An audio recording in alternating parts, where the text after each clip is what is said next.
Вітаю, 3 березня, 1101 день анексії Криму. Ви дивитеся «Заман», у студії Ескандер Меметов. У цьому випуску. В Україні день жалоби за загиблими у львівській шахті. Був хлопчина, який сьогодні перший раз опустився в шахту. Але він був, дякувати, вроді живий, в реанімації. Голову Державної фіскальної служби України Романа Насірова зняли з посади. Складено протокол про затримання, оголошено про підозру. У Києві відкрився музей новин. Мы для себя решили показать историю Украины через новости. В Україні оголошено день жалоби за загиблими гірниками внаслідок обвалу ґрунту на шахті на Львівщині. Напередодні по обіді на шахті Степова пролунав вибух. За повідомленнями дирекції шахти, причиною стало займання повітряно-метанової суміші. Унаслідок трагедії 8 людей загинуло, 14 гірників з пораненнями різного ступеня тяжкості шпиталізовані. Почули хлопок, бачили дим, почали по черзі витягувати хлопців. Витягували спочатку ті, що подавали признаки життя, а потім вже витягли. Витягнули всіх. Був хлопчина, який сьогодні перший раз опустився в шахту. Але він був, дякувати, вроді живий, в реанімації. Вони отримують компенсації, я рішення це ухвалив, по 500 тисяч гривень. Кожного, хто отримав травми, ми теж підтримуємо і фінансово, і всіми необхідними медичними заходами. 3 роки минуло з дня викрадення кримсько-татарського активіста Решата Аметова. 3 березня 2014-го він вийшов на поодинокий пікет до будівлі кримського уряду.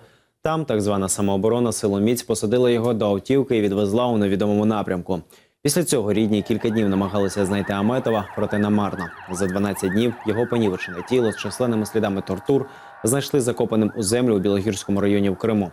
Решат Аметов став першою жертвою російської агресії у Криму. Цьогоріч, 26 лютого, у день опору окупації півострова, координатор громадської блокади Криму Лінур Ислямов звернувся до Петра Порошенка з проханням надати Аметову звання Героя України посмертно.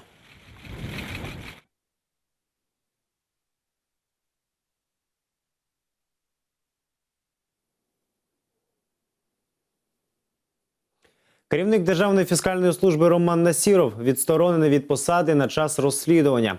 Цієї ночі у київському шпиталі Насірову вручили підозру у зловживанні службовим станом. Його адвокати кажуть, вручали підозру непритомному Насірову, якому напередодні лікарі діагностували гіпертонічний криз. Сьогодні вже інфаркт. Ільвіна Сейдбулаєва знає подробиці.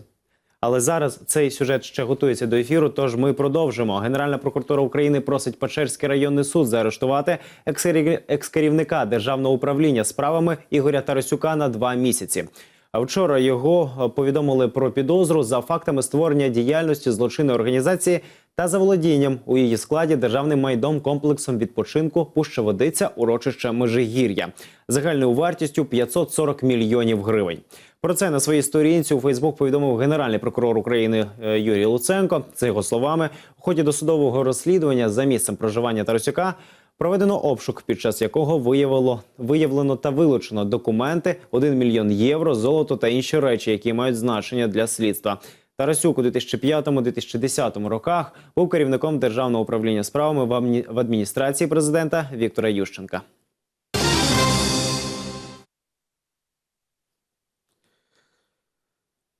Статуетки переможниць Євробачення, раритетні карбованці та голографічні відображення топових ведучих України. У Києві свої двері відкрив музей новин. У 10 залах мистецького арсеналу представлена уся історія Незалежної.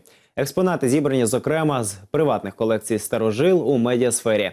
Першим унікальний музей відвідали студенти та журналісти. Наша Лідія Полянська була серед них. Дорослі за 60 гривень, діти, студенти та пенсіонери майже вдвічі дешевше мають можливість побачити народження українських новин. Тут усі охочі на мить можуть стати телеведучими та кореспондентами та навіть зустріти голограми топових дикторів України. Все це зроблено з бажанням не тільки нагадати найважливіші події, які відбулися, не тільки розказати, як робиться телебачення, а допомогти відвідувачу стати тим самим співавтором новин, яким наші глядачі були завжди для нас. Першими поринути в атмосферу медіасвіту пощастило київським студентам. Вони охоче робили селфі у двигуні літака рекордсмена «Мрія», згадували тріумфи українців та навіть склали присягу на Євангелії, так само, як президент. С самого первого зала очень хорошо все разбито по пунктам и все логично от начала до конца. То есть я думаю, что всем будет интересно, вне зависимости от того, журналист вы или нет.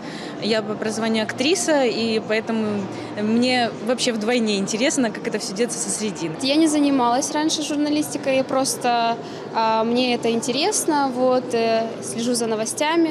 Відкриття музею присвячене 20-й річниці програми новин ТСН. Робота над проєктом тривала більш ніж півроку. Розробники зібрали найголовніші події сучасної України. Незалежні експерти обрали 100 головних новин. І, до речі, перша новина – це анексія Криму, найбільш значуща за останні 26 років. Ця спроба була занурити людей в країну. І тому ми намагалися знайти і важкі, і значущі політичні моменти, і моменти такі більш легкі, розважальні. В окремому залі відвідувачі можуть проголосувати за свій власний топ-10 найважливіших новин сучасної України. Мы для себя решили показать историю Украины через новости. И дальше мы уже подобрали к ним экспонаты. Надеюсь, они вам понравятся. Многие из них широкой публике ранее были недоступны. Організатори намагалися проаналізувати історію Незалежної крізь призму головних новин країни. Чи вдалося їм це, вирішувати відвідувачам. Зазирнути за лаштунки телебачення можна до 26 березня. Лідія Полянська, Едем Сейдалієв, Заман, АТР. Сюжет про підозру керівнику Державної фіскальної служби Романа Насірова та його відсторонення готовий до ефіру. Романа Насірова зі шпиталю вивозять на ношах і одразу везуть в кардіореанімацію. Лікарі діагнозували у нього інфаркт і вже прооперували. Стан здоров'я мого підзахисного Романа Насірова не дозволяє йому зараз проводити жодних процесуальних або слідчих дій, які з ними намагаються зараз робити детективи НАБУ. Депутати НАБУ всю ніч чергували біля палати Насірова. 2 дні тому вони обшукали всі офіси фіскальної служби та адреси, яких Насіров вказав в електронній декларації. Слідчі дії Насірова проводяться в рамках розслідування газової справи Онищенка. Насіров підозрюється в вчиненні дій умисних в інтересах Олександра Онищенка, що виразилися в прийнятті рішень про розстрочення рентної плати за видобування корисних копалин. Напередодні по обіді Насірову раптом стало зле. Лікарі вже вчора виявили гіпертонічний криз. Детективи НАБУ і прокурори кілька годин не могли потрапити всередину лікарні Феофанії, куди раніше шпиталізували підозрюваного. З 22-го у лікарні «Тиха година» вахтери не пропускають детективів для пред'явлення підозри. Народний депутат Андрій Шурший був свідком оголошення підозри. Заявив, голова фіскальної служби Насіров симулює. Ви бачили багато наших політиків, які в таких ситуаціях падають на лікарняний, нічого іншого, нового тут не відбувається. Тобто стандартна схема захисту. Побачимо, як будуть. Так. Детективи НАБУ вручили підозру Насірову, коли він вже знепритомнів. Стверджують адвокати, вважають, що підозра не має юридичної сили. Йому було повідомлено про підозру, особа була в непритомному стані. Тому всі документи, які були складені детективом Національного антикорупційного бюро, на нашу думку, є незаконними, оскільки не були залучені захисники. Детективи діяли згідно закону, каже керівник НАБУ Артем Ситник. Зараз слідство вивчає медичні документи. Складено протокол про затримання, оголошено про підозру. Детективи зараз отримують медичну документацію, яка характеризує його стан здоров'я. Відповідно, ця медична документація буде перевірена відповідними фахівцями, і після того, як ми отримаємо об'єктивний висновок щодо стану здоров'я затриманого, буде в подальшому прийнято рішення. Спеціалізована антикорупційна прокуратура клопотатиме про тримання під вартою голови фіскальної служби Роману Насірову. Слідство вважає, що голова Державної фіскальної служби Роман Насіров, діючи в інтересах народного депутата України Онищенка в рамках цієї славнозвісної газової справи, безпідставно надавав розстрочки по сплаті податкових зобов'язань низці підприємств. Діями Романа Насірова спричинено шкоду близько 2 мільярдів гривень державному бюджету. Кабінет міністрів відсторонив голову Державної фіскальної служби Насірова з посади на час розслідування. Ельвіна Цидбулаєва, Ислам Пінка і Асан Емінов. Заман, АТР.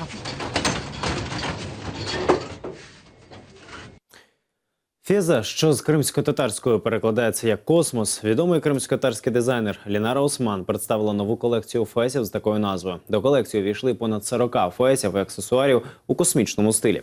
Презентація відбулася у стилізованій крамниці «Фес» у Сімферополі. Сегодня такой счастливый день для меня. Удалось воплотить свои самые смелые фантазии и попробовать поэкспериментировать с натуральными камнями, с краской, золотом, серебром. И я довольна результатом. Я очень счастлива, что нравится посетителям сегодняшней презентации. Сегодня мы видели абсолютно такую вот фантастическую коллекцию, не похожую, но это все говорит нам о том, что фесы мы можем применять не только в каких-то вот традиционных моментах, там, в той одежде, как это принято, например, в современной. Коллекция потрясающая, она совершенно не похожа на все предыдущие, то есть это что-то самобытное. Линара решила в этот раз похулиганить, поэкспериментировать с фактурами, с тканями, с камнями. Название полностью соответствует действительности, потому что это на самом деле настоящий космос, как по мне.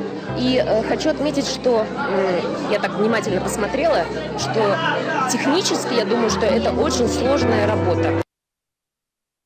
Це всі новини на цю годину. Дивіться наступний випуск «Заман» менш ніж за 2 години. Будьте за те. На все добре.